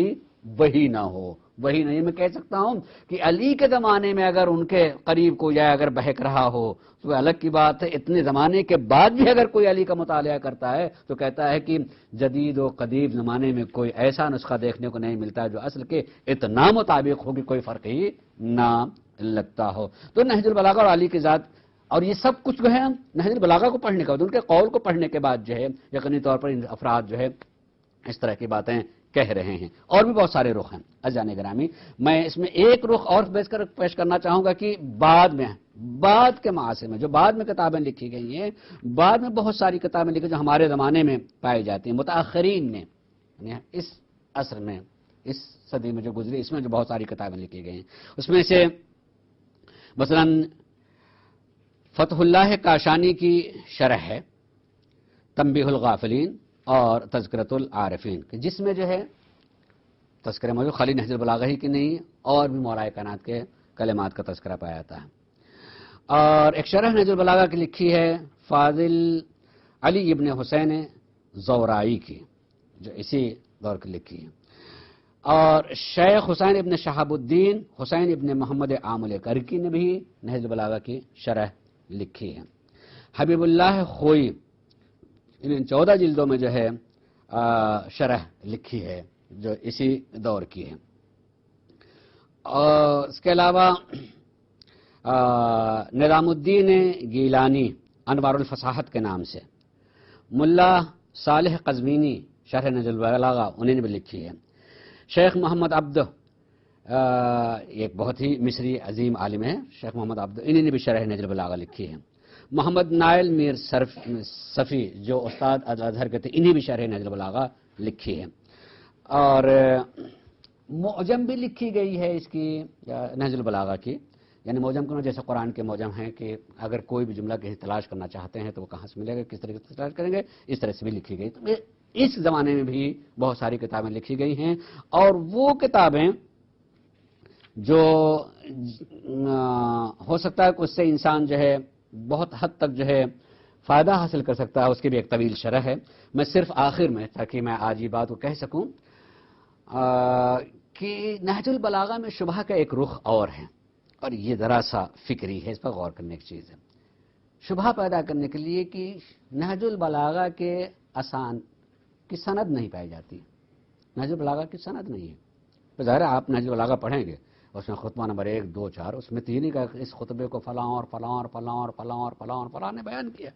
تاکہ اس طرح سے سند نہیں ہے. میں پہلی بات یہ کہنا چاہوں گا، تھوڑی سی اس پر غور کیجئے گا، حالانکہ آخر میں کرنے سے زیادہ آپ کا ذہن تھک گیا ہو، نہ تھکے مگر سن لیجیے کہ سند کس چند لفظیں بولا جاتی ہیں: منابع، مصادر، مآخذ اور اسانید. اصطلاح سند کی بولی جاتی ہے عام طور سے حدیث کے لیے. سند حدیث کیا ہے؟ حدیث کی سند کیا ہے؟ لیکن جب کبھی سند کی گفتگو کی جانے لگے کہ نہج البلاغہ کی سند کیا ہے، تو ذہن میں گویا کہ ایک معنی پایا جاتا ہے کہ وہ نہج البلاغہ کے کلمات کو حدیث کی حیثیت دینا چاہتا ہے، اس اعتبار سے اس کی سند کو تلاش کرنا چاہتا ہے، یا یہ کہ نہج البلاغہ کی تاریخی حیثیت کو معلوم کرنا چاہتا ہے. پہلے ذہن میں واضح ہونا چاہیے کہ نہج البلاغہ کی تاریخی حیثیت کے تاریخ کے اعتبار سے یہ ثابت ہے یا نہیں. تو اگر تاریخی حیثیت اس کی معلوم کرنی ہے تو تاریخی حیثیت کے اعتبار سے اس کے مصادر کہ کہاں کہاں اور کن کتابوں میں پائی جاتی ہے، اس کے مآخذ کہ کہاں کہاں سے اس کو اخذ کیا جا سکتا ہے، اس میں تو کوئی شک و شبہ نہیں. میری تینوں گفتگو میں مسلسل میں نے کتابوں کے نام بتائے، زمانے بتائے کہ کتنے لوگوں نے جو ہیں ان خطبات کو یا مکتوبات کو یا کلمات سرکار مولا کائنات کو اپنی کتابوں میں جگہ دے رکھی ہے مآخذ کے اعتبار سے. لیکن سچ یہ ہے کہ جس نے بھی جمع کیا ہو، کیا وہ خود براہ راست ان کلمات کا سننے والا ہے یا کسی سے سنا ہے تو اس نے نقل کیا. تو اس اعتبار سے اگر تلاش کی جائے گا تو اس کی سندیں ہوں گی کہ کس نے سنا تھا، اس نے کس کو بیان کیا ہے، اس نے کس سے سن کر کے جو ہے اس کو نقل کیا ہے، یا خود سننے والے نے جو ہے اس کو نقل کیا ہے. یقیناً سرکار مولا کائنات کے کلمات اتنے دل نشیں ہوتے تھے، ان کے خطبات اتنے دل نشیں ہوتے تھے کہ اس کے لیے ایک تاریخ بھی کی ضرورت بھی ہے. تھوڑا صاحب مجھے وقت دیں کہ میں اس کو تھوڑا سا بیان کروں کہ آپ اس تاریخ کو کہ نہج سرکار مولا کائنات نزول قرآن کے دور میں ہیں، اور نزول قرآن کے دور کو دیکھا جائے تو عرب میں ایسے ایسے صاحبان زبان پائے جاتے ہیں جنہیں اپنے قول پر، اپنی بات پر، اپنے اشعار پر، اپنے ادب پر، اس کے حسن پر اتنا فخر ہے کہ بازار اوقاز لگتا ہے جہاں جاتے ہیں بیٹھتے ہیں اپنے اپنے کلام کو سناتے ہیں سال، اور اس میں تاریخ اس کو نہیں ہوتا، اور ہر مسلمان اس کو مانے گا کہ 7 ایسے قصیدے ہو گئے تھے جسے سبع معلقہ کہا جاتا ہے، جسے خانہ کعبہ میں لا کر لٹکا دیا گیا تھا کہ اس کا جواب نہیں ہو سکتا ہے، اس کا جواب ممکن ہی نہیں ہے. یعنی ان کے خیال میں یہ معجزہ ہے ان کے لیے کہ بس اس کا آپ کو جواب نہیں ہو سکتا ہے. اب آپ سنیں کہ ذہن جو جاہلیت کا دور ہے مگر ادب اور فن ادب کے اعتبار سے اتنے بلند ہیں وہ کہ وہ گفتگو کریں، اشعار کہیں تو وہ دعویٰ بھی کر سکتے ہیں کہ اس کا کوئی جواب نہیں ہو سکتا ہے. اور جواب بن کر کے کیا آیا ہے؟ قرآن. کہ قرآن کے بعد جو ہے وہ مجبور ہو جاتے ہیں کہ بھائی اب یہ اس کا جو واقعہ کو جواب نہیں ہے. اور خود قرآن بھی اعلان کر دیتا ہے کہ اگر اس کے اللہ کی طرف سے نہ ہونے کا تمہیں یقین ہے تم اس کا جواب لے آؤ. اور آج تک کوئی جواب نہیں آتا ہے مثلا. تو انہیں اپنے ادب پر اتنا، اب میں صرف اتنی بات بتانا چاہتا ہوں کہ اتنے بڑے ادیب اور فنکار، اس سننے والے بھی ایسے ہیں. پورے بازار میں جا کر کے اس طرح گفتگو کرنا، سننے والے بھی وہی ذوق رکھتے ہیں. یقین کریے جب جس زمانے میں جو بولنے والے ہوتے ہیں تو سننے والے کا اسی اعتبار سے ذوق بڑھتا ہے، وہ بھی اسی اعتبار سے بولتے ہیں، وہ اسی کلام کو سمجھتے ہیں۔ اب سرکار مولا کائنات کو خطبہ کہنا، وہ اس قریب کے وہ لوگ ہیں جو ذوق سخن رکھتے ہیں، جو بات کو سمجھنا جانتے ہیں، کس طریقے سے بات کو مختصر سے کلمے میں کہی جاتی ہے۔ یعنی جب زمانہ ایسا ہو کہ ذوق ادب اتنا بلند ہو تو سرکار مولا کائنات نے اس ذوق کو سامنے رکھا ہے کہ قوم اس طرح کی ہے اور اسی طرز میں گفتگو کی ہے، اسی لہجے میں گفتگو کی ہے۔ یہ اعجاز کی کیفیت یہ جس پر لکھنے والوں نے یہ بات کہی ہے کہ لوگوں کو حیرت اس بات پہ نہیں ہے کہ اتنا حسین ادب سامنے آ گیا ہے، حیرت اس بات پہ ہے کہ موضوعات بدلتے چلے جا رہے ہیں مگر حسن ادب میں کوئی فرق نہیں آتا ہے۔ مثلا آدمی جو ہے عشقیہ گفتگو ہو سکتا ہے کہ اس کے لیے جملات اور اس کی باتیں جو ہے اس طریقے سے کہے کہ جو دل نشیں ہوں، لیکن فلسفہ بیان کرنے لگے ہم اور اس میں بھی لب و لہجہ وہی ہو اور اسی طرح کا جو ہے دل نشین لب و لہجہ اور ادب کا ہو، تو حیرت کی بات ہے کہ آپ اخلاق کی گفتگو کر رہے ہیں، آپ فلسفے کی گفتگو کر رہے ہیں، آپ ملائکہ کی گفتگو کر رہے ہیں، کسی کر رہے ہیں، مگر لب و لہجے میں اور جو ادبی حسن ہے اس کو برقرار رکھیں کہ انسان کے ذہن اس طرح متوجہ رہے اور اسی لب و لہجے میں اسی حسن کے ساتھ جو ہے آپ اخلاقی اور حکمت کی بات کو پہنچا دیں۔ یہ اصل میں انسان کو حیرت میں ڈالے دیتا ہے کہ بس علی ہی کی شان ہے کہ علی کیسے۔ اس لیے خود مولا کائنات میں نے پہلے ہی دن کہا تھا کہ آپ نے قسم کھا کے کہتے کہ انا لامراء الکلام، ہم ہیں امیر کلام، ہم ہیں امیر کلام۔ میں یہ جملہ میں پڑھا تو میں ابھی راستے میں سوچ رہا تھا کہ علی نے یہ نہیں کہا کہ میں ہوں امیر کلام، لیکن قرآن کا بھی لب و لہجہ یہ ہوتا ہے کہ نحن نزلنا القرآن، ہم نے قرآن کو نازل کیا ہے۔ تو اب اس میں شخصیات نہیں بڑھ جاتی ہیں، اللہ اپنی ساری صفتوں کے ساتھ، یعنی کہنا میں اپنی پورے وحدانیت، اپنے وحدت اور فردیت اور یگانگت کے ساتھ، یعنی اس کی جتنی صفات ہیں ان تمام صفات کے قوتوں کے ساتھ ساتھ اس ایک ذات نے جو ہے قرآن کو نازل کیا ہے۔ وہی علی کہنا چاہتے ہیں میرے جتنے بھی صفات ہیں ان تمام صفات کے ساتھ ساتھ میں کہتا ہوں میں، یعنی ہم کہا اپنے صفات کو بیچ میں تذکرہ کر کے کہنا چاہتے ہیں کہ یہ کلام کے امیر ہم ہیں۔ اگر اس کی جڑ کو ہی تلاش کرنا چاہو گے کہ درخت کی شکل میں دیکھا جائے، پورا خطبہ موجود ہے کہ درخت شکل میں اس کلام کو دیکھا جائے تو جڑیں بھی ہم میں پائی جاتی ہیں، اور اگر ان کی شاخوں کو بھی دیکھا جائے تو ان کی شاخیں بھی ہمارے اوپر سایہ فگن ہیں۔ تو علی جب خود اپنے بارے میں یہ کہہ رہے ہیں تو ان کے کلام نکل کر کے آئے تو اسی طرح سے انسان پہچانتا ہے۔ تو سند کے بارے میں کہنا تھا کہ سند اگر انسان تلاش کرے تو پہلے اپنے ذہن میں ایک بات لے کر کے آئے، اور ایک علمی اعتبار سے اس میں کہنا چاہوں گا کہ وہ کیا امام کے قول کو حدیث ثابت کرنا چاہتا ہے کہ حدیث کے اعتبار سے ہم اس کو تسلیم کرنا ہے تو اس کی سند ہونی چاہیے، اور اگر حدیث کے اعتبار سے اس کو ثابت نہیں کرنا ہے تو آپ کو اس کے ماخذ معلوم کرنا چاہیے، اس کے مصادر معلوم کرنا چاہیے، اس کے منابع آپ کو معلوم کرنا چاہیے کہ کہاں کہاں سے پہلے تھے، کن کن جگہوں، پھر ان کتابوں کی حیثیت کے بارے میں جو آپ کہیں کہ ان کتابوں کی حیثیت کیا ہے، اس کے لکھنے والے کی حیثیت کیا ہے، اس کی نظر کیا ہے، اس کے اعتبار سے جو تاریخی حیثیت معلوم ہوگی۔ لیکن اگر سند کے اعتبار سے کہ ہم مانتے ہیں کہ علی معصوم ہے، معصوم زبان سے جو کلمات نکل جاتے ہیں وہ حدیث کی حیثیت رکھتے ہیں، تو دیکھیے یہ ذہن میں آپ یاد رکھیں ہمیشہ، جب کوئی بات کر دیتا ہے تو اس کی اعتراض تو سامنے آ جاتا ہے، لیکن یہ ذہن میں ہونا چاہیے ہے کہ ہم اس کے اعتراض کے ساتھ ساتھ یہ بھی غور کریں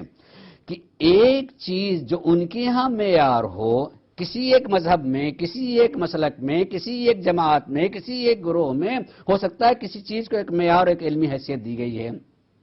مثلا سند کے بارے میں یہ طے ہے عامہ کے نزدیک کہ وہ صرف سند کے بارے میں غور کرتے ہیں، سند کا جو نتیجہ ہے یعنی جو قول ہے اس کے بارے میں غور نہیں کرتے، یعنی اگر ان کے نزدیک سند صحیح ہے تو کہا کیا گیا اس میں عقل لگانے کی ضرورت نہیں ہے، جتنی بھی عقل لگانی ہے سند کے بارے میں آپ عقل لگائیں کہ یہ کہنے والا کون ہے، کیسا ہے، کس طرح کا ہے، وہ آپ کے نزدیک صحیح ثابت ہو گیا، بہتر ثابت ہو گیا، سچا ثابت ہو گیا، اپنے نماز کے ہاں معتبر ثابت ہو گیا، تو جتنے وہ معتبر ثابت ہو گئے تو جو قول ہے وہ معتبر ہو جائے گا، چاہے اس کو عقل جو ہے تسلیم کرے یا تسلیم نہ کرے، آپ اس کے انکار نہیں کریں گے۔ وہ کہیں گے کہ اب آپ سوچیں اوچیں نہیں، کچھ آپ کو مان لینا ہے، اس لیے کہ یہ جتنے بھی کہنے والے ہیں سارے معتبر ہیں، کیونکہ سارے معتبر ہیں تو جو کہا ہے وہ صحیح ہے، ہمیں سمجھ میں آئے چاہے سمجھ میں نہ آئے، وہ بات قرآن کے خلاف جا رہی ہو یا موافق جا رہی ہو۔ دیکھیے یہ میں بڑے اعتبار کے ساتھ یہ بات کر رہا ہوں کہ سند کے بارے میں ان کا عام مسلمین کا خیال یہی ہے کہ اصل میں تحقیق جو ہوتی ہے وہ سند میں ہوتی ہے، تو اس کے بعد ہمیں غور نہیں کرنا ہے اور اس کو مان لینا ہے۔ اور اتنے شدید ہوتے ہیں کہ ارے اس نے تو صحیح حدیث کا انکار کر دیا، مسلمان ہی کہاں رہ گیا مثلا۔ ہمارے ہاں ذرا سا فرق ہے، ہم جن کو مانتے ہیں وہ یہ کہتے ہیں کہ نہیں، تمہیں خود جو بیان کیا گیا اس پر غور کرنا ہے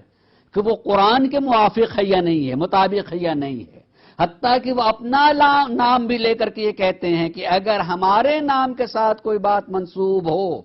کہ ہم نے یہ بات کہی اور وہ بات قرآن کے خلاف جا رہی ہے تو اس کو دیوار سے مارو۔ یعنی کیا ان کے نام سے زیادہ کوئی معتبر نام ہمارے لیے ہو سکتا ہے؟ نہیں ہو سکتا۔ کہ امام صادق نے یہ فرمایا، مولا کائنات نے یہ فرمایا، امام باقر نے یہ فرمایا، حسن عسکری نے یہ فرمایا، ان سے معتبر کون سا نام ہو سکتا ہے؟ لیکن وہی یہ کہتے ہیں ہمارے نام کے ساتھ میں مگر بات جو ہے وہ قرآن کے خلاف جا رہی ہے تو آپ اس کو تسلیم نہیں کریں گے، اس کو دیوار سے مارے گئے، کسی نے ہمارے ساتھ نسبت دے دی گئی، ہماری طرف منسوب کر دیا گیا ہے۔ تو ہمیں سند میں اگر کوئی کہیں سے ان کے اعتبار سے ایک ایسا آدمی مل جاتا ہے جو معتبر نہیں ہے لیکن بات ہم دیکھ رہے ہیں وہ قرآن کے خلاف نہیں جا رہی ہے تو ہمیں مان لینے میں کوئی، ہم مانیں گے۔ اور سارے کے سارے بالکل صحیح ہوں، ہمیں ہمارے یہاں ہو سکتا ہے کہ وہ موثق ہوں، ہمارے یہاں ہو سکتا ہے کوئی معتبر ہوں، لیکن جو بات کہی جا رہی ہے وہ بالکل قرآن کے خلاف ہے تو ہم اس کو تسلیم نہیں کریں گے۔ میں ابھی کتاب کا مطالعہ کر رہا تھا، اتفاق سے کتاب کھولی تو نویں امام کے حالات میں سے امامان شیعہ کر کے نام ایک کتاب ہے، اس میں نویں امام کے حالات میں ایک جگہ امام کا مناظرہ تذکرہ کیا ہے۔ اس میں مناظرہ میں پورے اس کو نہیں نقل کروں گا، خالی اس کی کیفیت کو۔ اس مناظرے میں جو سامنے ہے وہ آ کر کے کہتا ہے کہ یہ حدیث ہے، اس حدیث میں جو یہ بات کہی گئی ہے، تو امام نے بالکل اس حدیث کے بیان کرنے والوں کے بارے میں قطعاً کوئی گفتگو نہیں کی۔ ارے بیوقوف، دیکھتے نہیں کہ بیان کرنے والا کون ہے، کیسے مان رہے ہو، یہ ہے فلاں فلاں، یہ جھوٹا ہے، یہ غیر معتبر ہے، بلکہ فوراً مضمون کو لیا اور اس سے متعلق قرآن کی ایک آیت کو پڑھی کہ دیکھو یہ حدیث کا مضمون یہ کہہ رہا ہے اور قرآن میں اللہ نے یہ کہا ہے، یہ بتاؤ یہ صحیح ہے یا یہ صحیح ہے۔ گویا امام نے بتایا کہ اگر کوئی حدیث یا روایت بن کر کے آپ کے سامنے آ رہی ہے اس کے سند کے بارے میں گفتگو نہ کرنا، سند کے بارے میں گفتگو نہ کرنا بلکہ اس کے مضمون کے بارے میں گفتگو کرنا۔ میں یہ کہتا ہوں کہ اگر خود پورے نہج البلاغہ کے لیے قطعاً کہیں بھی اس کا سابقہ نہ ہوتا، کہیں اس کا ماخذ نہ ہوتا، کہیں اس کا کوئی مدرک نہ ملتا، کہیں اس کی کوئی سند نہ ہوتی اور پورے نہج البلاغہ کو پڑھ کر کے قرآن سے ملاتے چلے جائیں اور پڑھتے چلے جائیں تو آپ کو یقین آتا چلا جائے گا کہ جیسے لگے گا کہ قرآن کی باتوں کو کوئی اپنی زبان میں بیان کر رہا اور ہے، حقیقت ہے۔ میں انشاءاللہ جب شرح کی منزل پہ آؤں گا میں آپ کو بتاؤں گا کہ کتنے شارحین نے سرکار مولا کائنات کے باتوں کی جب شرح کی ہے تو اس سے متعلق فوراً قرآن کی آیتوں کو نقل کیا کہ یہی بات قرآن نے اس طریقے سے کہی ہے، یہی بات قرآن نے اس طریقے سے کہی ہے، یہی بات قرآن نے۔ میں انشاءاللہ المستعان چونکہ ہے توفیق اگر حاصل رہی تو ہم بتائیں گے کہ شارحین نے کہ ان کے قرآن سے الگ بات ہو ہی نہیں سکتی۔ تو اگر کوئی بھی سند نہ ہوتی، ہم تو سند کے بارے میں گفتگو نہیں کرتے ہیں، ہم تو کہیں گے کہ اگر قرآن سے متعلق بالکل گفتگو، میں کہہ رہا ہوں، آپ کہہ رہے ہیں، ایک آدمی جس نے قرآن نہیں پڑھا ہے اور قرآن نہ پڑھنے کے بعد کوئی ایسی بات کہی جو قرآن نے وہی بات کہی ہے، تو کیا میں اس کی بات کو جھٹلا دوں گا؟ مطلب بھائی یہ بات بالکل سچی ہے، اس کے تو ہمارا مذہب، ہمارا کتاب یہی بات کہہ رہی ہے، تو اس کے کسی کے نہیں ہو سکتا ہے کہ غیر مسلم ہو، غیر متدین آدمی، مگر اس کی زبان سے کیا سچی بات نہیں نکل سکتی ہے جو قرآن کے بالکل موافق ہو؟ یہ تو حضرت علی ہیں جو بات کہہ رہے ہیں۔ تو اگر ہمیں اقرار کرنا ہو تو ہم دوسروں کے سند کے لیے، میں صرف اتنی بات کہنا چاہوں گا کہ پہلے تو یہ طے کریں سند کے بارے میں کہ آپ اس کو حدیث کی حیثیت دینے کے لیے چاہتے ہیں کہ سند معلوم کریں، تو حدیث کے اعتبار سے اس کی سند، تو حدیث کے اعتبار سے، سند کے اعتبار سے آپ مانیں گے کہ اگر اس کے بیان کرنے والے رجال احادیث الگ ہوتے ہیں اور رجال تاریخ الگ ہوتے ہیں، جو تاریخ لکھنے والے مورخین جو ہیں وہ الگ ہیں، مصنفین ہیں وہ الگ ہیں، رجال احادیث کے سلسلے میں بیچ میں ایک زمانہ بھی گزرتا ہے، ہو سکتا ہے ابتدا کے ہیں جن کو آپ اصحاب کہیں، پھر اس کے بعد تابعین کہیں، تبع تابعین کہیں، ان کے لیے تو نہیں، مگر بعد میں یقیناً جو ہے جو شیوخ احادیث ہوا کرتے تھے وہ یقیناً اجازہ حدیث دیا کرتے تھے۔ یہ بھی ایک بیچ میں ہے کہ اجازہ حدیث کی، یعنی جو احادیث کو پڑھا رہے ہیں، سمجھا رہے ہیں، بتا رہے ہیں کیسے سمجھا جاتا ہے، وہ کسی ایک کو جس کو معتبر سمجھ لیا کہ وہ اس لائق یہ فہم رکھتا ہے، ذوق رکھتا ہے، سمجھ رکھتا ہے اور متدین بھی ہر چیز ہے، تو اس کو اجازہ حدیث دیتے تھے کہ آپ اس حدیث کو سلسلے میں آگے بڑھا سکتے ہیں۔ تو رجال احادیث الگ ہوتے ہیں، رجال تاریخ اگر دیکھا جائے تو وہ الگ ہوتے ہیں، سب یہ الگ الگ ہیں۔ تو اس الگ الگ ہونے کی بنیاد پر سند تسلیم مانگنا، اس کا مطلب کہ آپ کے ذہن کے گوشے میں یہ بات پائی جاتی ہے کہ ہم اس کو حدیث کی حیثیت دیں، نہج البلاغہ کو نہج حدیث کی حیثیت ہونی چاہیے، تو وہ پہلے طے کر لیں۔ دوسرے یہ کہ ان اسناد کی حیثیت آپ نزدیک جیسے بھی ہو، آپ صرف سند ہی پر تحقیق کریں گے کہ بیان کرنے والے لوگ کیسے کیسے ہیں، اور اس کی بنیاد پر انکار یا اقرار کریں گے کہ اگر وہ بیان کرنے والے سارے کے سارے آپ کے نزدیک موثق ہیں، رجال احادیث پائے جاتے ہیں، تب مانیں گے۔ ہمارے یہاں ماننے کے لیے کم سے کم اتنا ہے کہ نہیں، رجال حدیث پر نہیں، ہم تو اس کے مضمون کے اعتبار سے مانیں گے کہ یہ قرآن کے مطابق ہے کہ نہیں ہے، قرآن کے خلاف تو نہیں جا رہا ہے۔ یقینی طور پر اگر دیکھا جائے، اگر کہیں کسی ذات سے متعلق بھی گفتگو کی گئی اور سخت گفتگو کی اور یقیناً کی ہے، اسی نہج البلاغہ میں جو ہے ذاتیات سے متعلق گفتگو اور سخت گفتگو ہے، مگر وہی چیز ہمیں قرآن میں بھی ملتی ہے کہ ذاتیات سے گفتگو کی گئی ہے اور سخت گفتگو کی ہے، سخت گفتگو کی ہے، حتیٰ کہ جناب نوح ہوں، ان کے لیے اور بھی انبیاء کے لیے ان کے ازواج کا تذکرہ کیا گیا، ان کی خیانت کا تذکرہ کیا گیا ہے، خود ان کے ازواج کا تذکرہ کر کے خود نبی کے گھر میں بیوی کی حیثیت سے رہتے ہوئے خود قرآن نے اگر ان کا تذکرہ کیا ہے اور اس تذکرے میں جو ہے آپ نے یہ بیان، قرآن یہ کہتا ہے اس کے خیانت تذکرہ کر رہا ہے، یا خود سورہ تحریم میں جو ہے ازواج نبی میں سے بھی تذکرہ ہے کہ ان کے دل ٹیڑھے ہو گئے ہیں، تو یہ خود جو ہے ذکر ہونا اور سخت تذکرہ ہونا اس بات کی دلیل نہیں ہو سکتی کہ سخت تذکرہ تو ان کو ہم انکار ہی کر دیں۔ اور خود میں ابھی راستے میں گفتگو کر رہا تھا کہ کہوں کہ اگر قرآن بھی جمع کیا گیا ہے، اب جمع کرنے کے لیے ہر سورہ سے پہلے جو ہے اس کی سند موجود ہونی چاہیے، قرآن ماننے والے کو پڑھے کہ بھئی اس کی سند کہاں ہے کہ یہ سورہ نازل ہوا ہے، کون بیان کرنے والے ہوئے کہ بیان کرنے والے اس کی سندیں، تو سند مانے۔ اگر آپ جو ہے صرف اس لیے کہ اس کی سندیں بھی اس کے ساتھ موجود ہونی چاہیے، نہج البلاغہ جمع کیا گیا ہے، جمع کرنے والے اس کے ساتھ جو اس کی سندیں نہیں لکھی ہیں، بعد میں یقینی طور پر نہ جانے کتنی کتابیں مصادر اور مآخذ کے نام سے جو ہیں وجود میں آ چکی ہیں، آدمی جائے حتیٰ کہ اسناد کے اعتبار سے بھی ذکر ہو چکا ہے کہ اگر آپ سند کے اعتبار سے دیکھنا چاہتے ہیں تو آخر کسی نے سنا مولا کائنات کو، سننے کے بعد یاد کیا اور پھر آگے بیان کر رہا، جیسے احادیث ہوتی ہیں کہ رسول سے کہتے ہوئے سنا اور سننے کے بعد جو ہے آگے بیان کیا، اسی طریقے سے اس پر بیان کیا، اس اعتبار سے بھی ذکر ہوا ہے۔ خالی نہج البلاغہ میں ان سندوں کا تذکرہ نہ ہونا،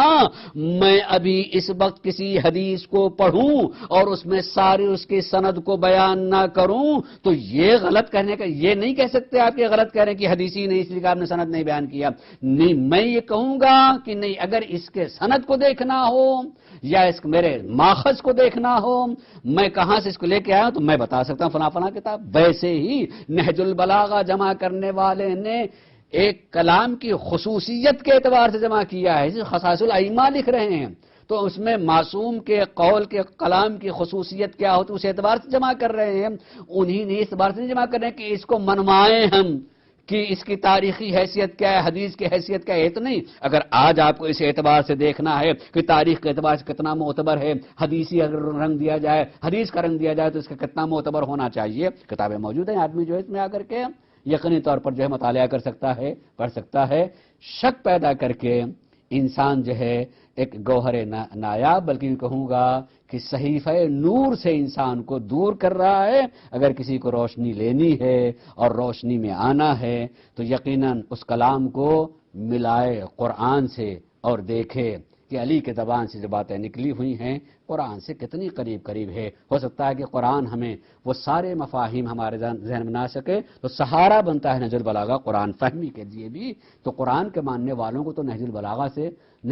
کو دل سے لگا کے رکھنا چاہیے ہے کہ جہاں قرآن نہیں سمجھ میں آ رہا ہے نہج البلاغہ سہارا بنتا جائے گا سمجھنے کے لیے. وآخر دعوانا الحمدللہ رب العالمین.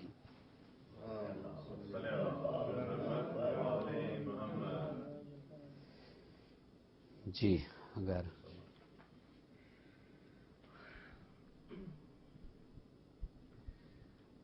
پہلا سوال ہے جو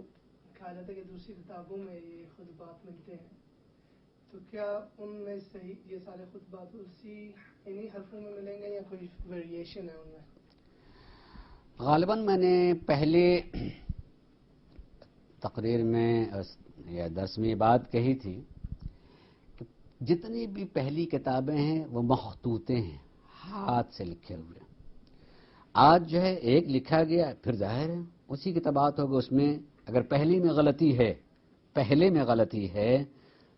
تو دوسرے میں بھی غلطی رہے گی. پہلا صفحہ صحیح ہے تو اس کو چھپے ہیں تو سارا ایک ہی طرح کا ہوگا اس لیے اس کو تباہ کر دیا گیا. لیکن جب مخطوطہ ہاتھ ہی سے لکھنا ہوتا ہے اور اس کے بہت ساری کاپیاں بنانی تو میں ایک لکھنے والا کہیں ایک میں جو میں نے لکھا ہے تو کہیں نقطے کی کمی ہو سکتی ہے, کہیں مطلب جنت لکھنا تھا حنہ رہ گیا مثال کے طور پر, محبت لکھنا تھا محنت لکھ گئے. اس طرح کی غلطیاں پہلے میں بتایا تھا اس طرح کی غلطیاں نسخوں میں اس طرح کی غلطیاں پائی جائیں گی. مگر وہ اگر آدمی غور کرے گا تو ہو سکتا ہے کہ وہ خود جملہ بھی وہاں اس جملے سے مطابقت رکھتا ہو یا مطابقت نہیں رکھتا ہے تو اسے سمجھ میں آئے گا کہ یہاں لکھنے میں کوئی غلطی ہو, اس کو یہ ہونا چاہیے تھا. اس طرح کے جو ہیں پائے جاتے ہیں. اور چونکہ آدمی لکھ رہا اور وہ ایک ہی آدمی کو لکھنا ہوتا تھا, کئی کاپیاں لکھنی ہے, بیٹھ کر لکھ رہا ہے, محنت پڑ رہی ہے ذہنی, لیکن چونکہ لکھنا ہے اس پر زور ہے تو کبھی کبھی سطریں بھی ہو سکتا ہے غائب ہو گئی, پوری سطر نہیں لکھی ہے, پورا جملہ نہیں لکھ پایا ہے, تو اب وہ تو چلا گیا. ایک نسخے میں یہ ہے دوسرے نسخے میں یہ چیز نہیں پائی جاتی. اس طرح غلطیاں یقیناً پائی جاتی ہیں. لیکن چونکہ وہ غلطی آج اس زمانے میں غلطیاں رہ جاتی ہیں, لیکن جو غلطیاں رہ گئی ہیں وہ ہر ایک میں پائی جائیں گی. اب اس کو آدمی سمجھ, لیکن اس زمانے میں ہر نسخے میں الگ الگ غلطیاں ہو سکتی ہیں. ہر غلطیاں تو وہ طرح غلطیاں ہیں. لیکن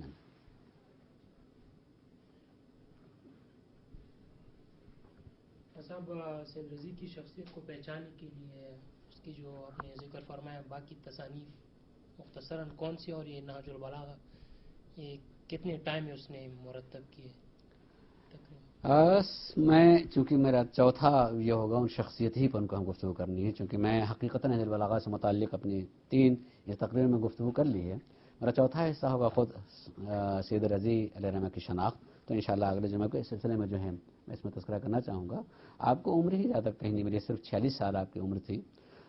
سن 359 ہجری میں آپ کی پیدائش ہوئی تھی اور 406 میں آپ کا انتقال ہو گیا ہے. تقریباً 46 سال کی عمر ہوتی ہے,